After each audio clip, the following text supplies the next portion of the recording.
नमस्कार दोस्तों, stock market studies में फिर से एक बार आपको बहुत-बहुत स्वागत है। तो आज मैं फिर से आपके सामने कुछ इंपॉर्टेंट कंपनी का अपडेट शेयर करने वाला हूँ, तो इस वीडियो को पूरा लास्ट तक देखना।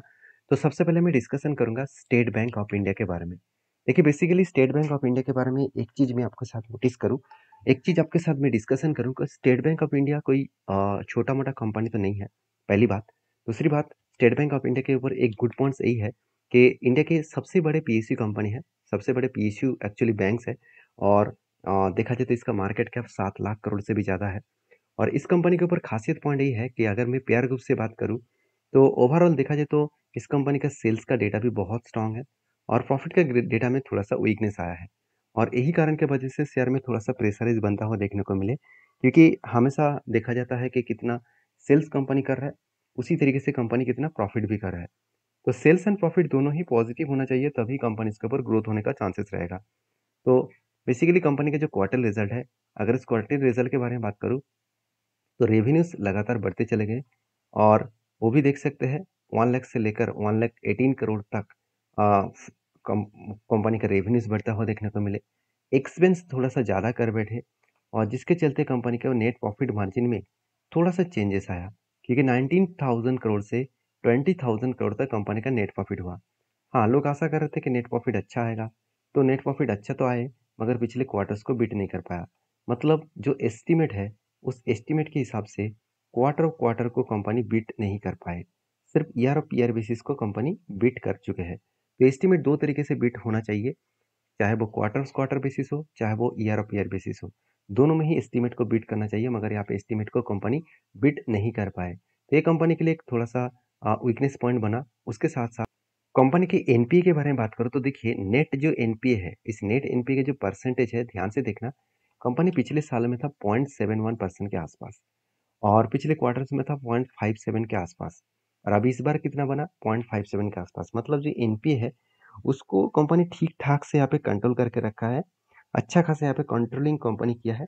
तो बेस्ट तरीके से यहाँ पे कंट्रोल होता हुआ देखने को मिला, जो कंपनी एनपीए को कई हद तक यहाँ पे अलग लेवल में खुद को प्रेज़ेंट कराया, अलग लेवल में यहाँ पे कंपनी इसके ऊपर चेंजेस देखने को मिला। तो बेस्ट तरीके से सिचुएशन बने हैं, उसी सिचुएशन के बेसिस में कंपनी में अपकमिंग टाइम्स में एक अच्छा खासा जर्नी और पोटेंशियल भी बनने का चांसेस है। तो मुझे लगता है जो नेट नेट एनपीए है, उस एनपीए के बेसिस में कंपनी के ऊपर बेस्ट तरीके से जर्नी यहाँ पे अपकमिंग टाइम्स में होता हुआ देखने को मिले। उसी बेसिस में कंपनी के जो शेयर प्राइस है, वहाँ पे भी एक पॉजिटिव मोमेंटम देखने को मिल सकता है। अभी बैलेंस शीट के बारे में बात करूँ, कंपनी इस बार हाईएस्टली कर्जा उठाया। ऑब्वियसली लगातार फाइनेंस कंपनी में और बैंक्स में कर्जा ज़्यादा होना चाहिए, पॉजिटिवली कर्जा होना चाहिए। अगर पॉजिटिवली कर्जा बने तो वहाँ पे एक ग्रोथ होने का चांसेस बढ़ ही जाते हैं। उसके साथ-साथ कंपनी के अगर रिज़र्व के बारे में बात करूँ तो रिज़र्व भी अ, अच्छा खासा ग्रोथ होता देखने को मिले और उसके साथ-साथ कंपनी का फिक्स्ड एसेट भी बढ़े। और मुझे जो सबसे बेस्ट पॉइंट लगा कंपनी के इन्वेस्टर। अगर मैं इन्वेस्टर के बारे में बात करूँ तो कंपनी के प्रमोटर से लेकर एफएसडीएस पब्लिक हर किसी के पास इन्वेस्टमेंट है। हाँ, म्यूचुअल फंड ने कुछ क्वांटिटीज़ को बेचा, 13% से होल्डिंग को 11% किया, मगर उसका फ़ायदा कौन उठाया? एफएस ने उठाया। 9% से होल्डिंग को 11% तक कर दिया।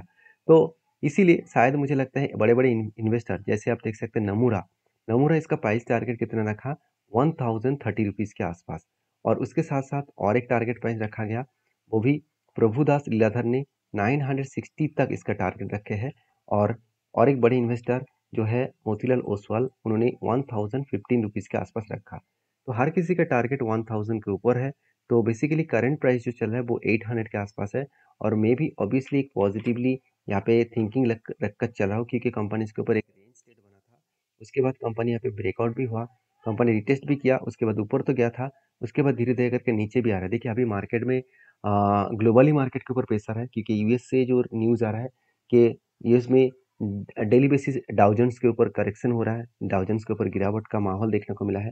तो उस बेसिस में लोगों के मन में जो क्वेरीज है, क्वेश्चंस है, क्या मार्केट में गिरावट कंटिन्यू हो सकता है? बिल्कुल हो सकते हैं, क्योंकि यूएस में जो इंटरेस्ट रेट है वो उसको कम किया जाएगा और उसके साथ चलते हुए जो रिसेशंस है वो यूएस मार्केट में आने का चांसेस है।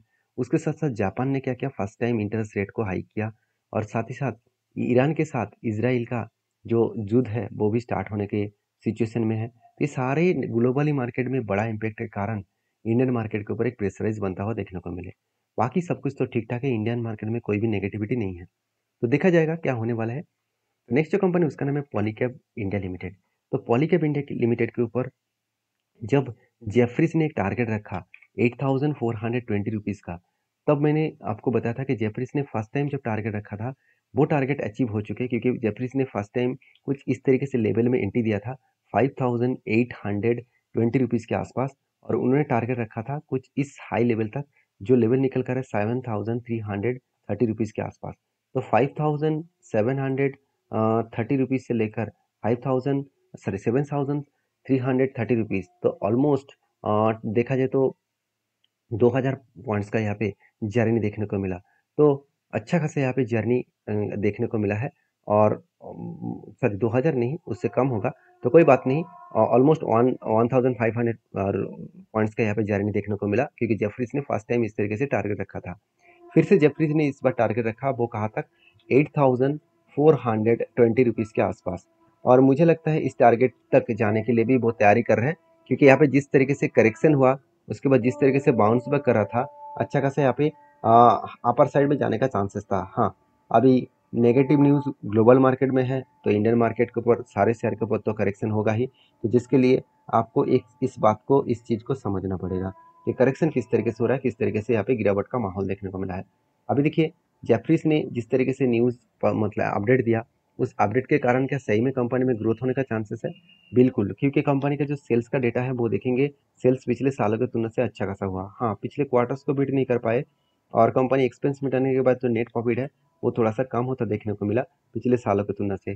तो यही एक कारण है जिसके कारण शेयर में एक प्रेशराइज़ बनता हुआ देखने को मिले। बाकी सब कुछ तो ठीक-ठाक ही चल रहा है।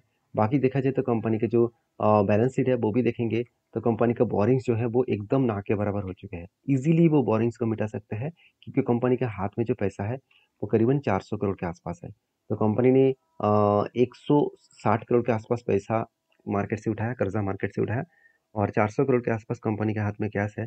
तो मुझे लगता है वो कैश से इजीली वो इस पैसे को मिटा सकते हैं। तो बाकी एज ए इन्वेस्टर, प्रोमोटर से लेकर एफएसडीएस पब्लिक, हर किसी के पास आपको अच्छा खासा इन्वेस्टमेंट देखने को मिल जाएगा। तो बाकी इस कंपनी के ऊपर इंस्टीट्यूशन तो ट्रस्ट कर रहा है, तो आप किस तरीके से ट्रस्ट करते हैं, जरूर मुझे कमेंट्स करके बताना। नेक्स्ट जो कंपनी है जिसके बारे में बात करूँ, उसका नाम है जुबलियन फुटवेयर। देखिए, मैं हमेशा बोलता हूँ कि जब भी कोई ट्रेड में लेता हूँ, तो उसके जब भी टारगेट अचीव हो जाता है, तो वहाँ पे मैं एग्जिट कर लेता हूँ। तो फाइनली क्या मुझे टारगेट मिला, कौन सा लेवल में मिला, किस तरीके से मिला, चलो एक बार मैं आपको दिखाई देता हूँ। देखिए, मैं आपको टारगेट दिखा रहा हूँ, इसका मतलब ये नहीं कि मैं आपको कोई भी बाय सेल का रिकमेंडेशन कर रहा हूँ। मैं आपको वो टेक्निकली चार्ट पैटर्न सिखाना चाहता हूँ, जो मैं एट इस मतलब मार्केट में बहुत दिनों से करके आया हूँ। और देखिए, जो टेक्निकली चार्ट पैटर्न यहाँ पे बना था, कुछ कप विथ हैंड पैटर्न्स बना था, और फाइनली यहाँ पे ब्रेकआउट और ब्रेकआउट कंफर्मेशन भी हुआ, रिटेस्ट किया, उसके बाद थोड़ा सा ऊपर गया, तो देखिए टारगेट होने से पहले ही बिग क्रैश हो गया। तो जो लोग सोचते हैं कि चलो एक बार रिटेस्ट करके ऊपर गया तो वो टारगेट लेकर ही दम लेंगे, ऐसे बिल्कुल होता नहीं है। हाँ, मुझे भी लग रहा था कि कंपनी टारगेट अचीव करेगा, मगर जब मैंने प्रीवियस डेटा को रिसर्च किया, तब देखा कि कंपनी के ऊपर इस लेवल में एक स्ट्रांगली क्या है, एक इस लेवल में स्ट्रांगली एक रेजिस्टेंस है, क्योंकि यहाँ पे भी कंपनी टेस्ट करने के बाद बिग फॉल हुआ था। तो उसी लेवल को ब्रेक करने का कोशिश भी किया था, उसके बाद फिर से बिग फॉल हो गया। मतलब ये लेवल कंपनी के लिए स्ट्रांगली रेजिस्टेंस था। यहाँ से करेक्शन हुआ, तो मैंने एग्जिट नहीं किया, क्योंकि मैं होल्ड किया तब तक, क्योंकि मुझे लगता था कि यहाँ से बाउंस बैक जरूर करेगा। तो फाइनली बाउंस बैक भी किया, और फाइनली पूरे का पूरा टारगेट को अचीव कर दिया। टारगेट अचीव होने के बाद कंपनी के ऊपर धीरे धीरे करके नीचे आने का फिर से चांसेस है, क्योंकि देखिए कभी भी कोई भी लेवल्स में अगर टारगेट अचीव होता है, तो वहाँ पे बहुत बड़े बड़े इंस्टीट्यूशन जब एंट्री लेता है, तो उसका प्रॉफिट बुकिंग वो कर ही लेते हैं। तो मुझे लगता है जो सिचुएशन बना है, उस सिचुएशन के बेसिस में कंपनी में यहाँ से अपटेन होने के लिए थोड़ा सा टाइम लग सकता है। हमेशा मैं इसीलिए बोलता हूँ, जब भी आपका टारगेट होता है, तो उस टारगेट पॉइंट में आपको एग्जिट होना चाहिए, क्योंकि बहुत सारे लोग करता क्या है, उसको लग रहा है कि चलो इसको इतना दिनों से ब्रेक किया है, अगर ब्रेक कर देता, मतलब ब्रेक ब्रेक करेगा तो बहुत बड़ा एक टारगेट और भी मिल सकता है। तो इस हिसाब से आप काम मत करिए, क्योंकि जहाँ पे आपका टारगेट आप लेने के लिए टेक्निकली जो टारगेट आपको दे रहा है, उस टेक्निकली टारगेट को आप कदर करिए, क्योंकि अगर आप उसको अवॉइड करते जाएंगे, शायद एक दो बार आपको ज़्यादा प्रॉफिट मिलेगा, बाकी कंपनीज में आपको एक लॉसेस बड़ा झेलना पड़ सकते हैं। तो बाकी जुबिलेंट फूड के ऊपर मैं पॉजिटिव हूँ, क्योंकि कंपनी का क्वार्टरली रिजल्ट भी इस बार आने वाला है, और 9 तारीख का रिजल्ट आएगा, तो उसके बाद ही पता चलेगा कि कंपनी किस तरीके से ग्रोथ करने वाला है।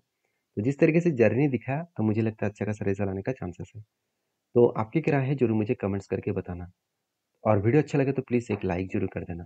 नेक्स्ट जो कंपनी है उसका नाम है पीवीवी इंफ्रा लिमिटेड। एक 46 करोड़ की कंपनी है, एक छोटा-सा कंपनी है और कंपनी के ऊपर अपडेट यही है कि कंपनी का बोनस, तो कंपनी हर 1 के बदले सॉरी 1:5 रेशियो का बोनस मतलब ध्यान से रखिएगा 5 के बदले कंपनी 1 बोनस देने वाले हैं, मतलब 5 के बदले 1 शेयर देने वाले हैं। तो जो लोग बोनस पाना चाहते हैं, ये सारे कंपनीज़ के ऊपर डीपली रिसर्च करें, उसके बाद काम करें। मिलते हैं नेक्स्ट वीडियो में, तब तक के लिए धन्यवाद।